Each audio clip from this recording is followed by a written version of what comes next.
Hello there. The book of Numbers is almost as difficult as the book of Leviticus. It's just all those names, isn't it? In the Hebrew, the title is In the Wilderness. And these people wandering through the wilderness lost their way.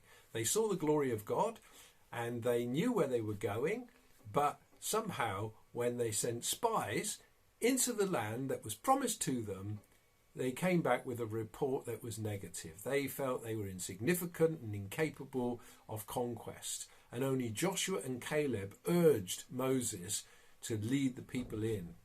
But it was clear when the whole community responded to the message of the spies that they were filled with fear and with unbelief.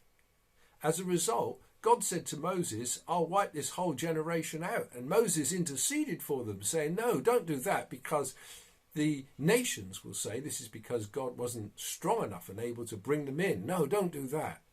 So it tells us in Numbers 14 verse 20 that God said he would forgive them, but not one of them would enter into the land of promise. They were forgiven, but they didn't experience God's best. Not one of them. Not even Moses. Only Joshua and Caleb are the exceptions who lived to see the conquest of Canaan.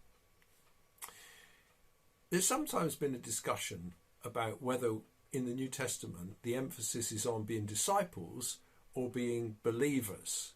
And those who are in favour of disciples say, well, look, we're not just called to have faith, we're also called to obey and to become mature and to go on to become like Christ.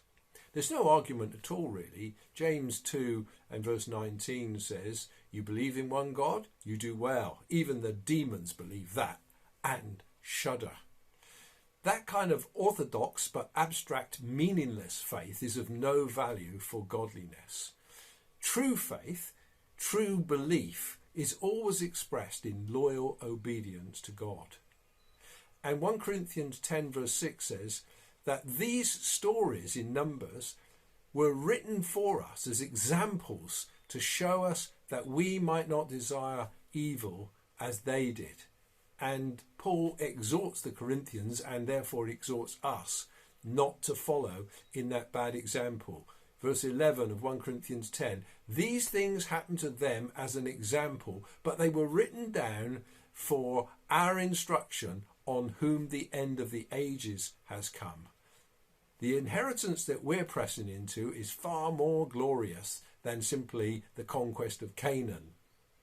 Yeah, we can be forgiven, but we don't want to miss out on the glory of our inheritance. Let's remain trusting in God and obedient. Trust and obey. There's no other way to be happy in Jesus but to trust and obey.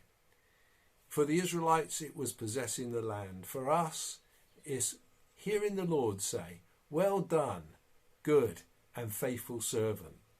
Enter the joy of your master.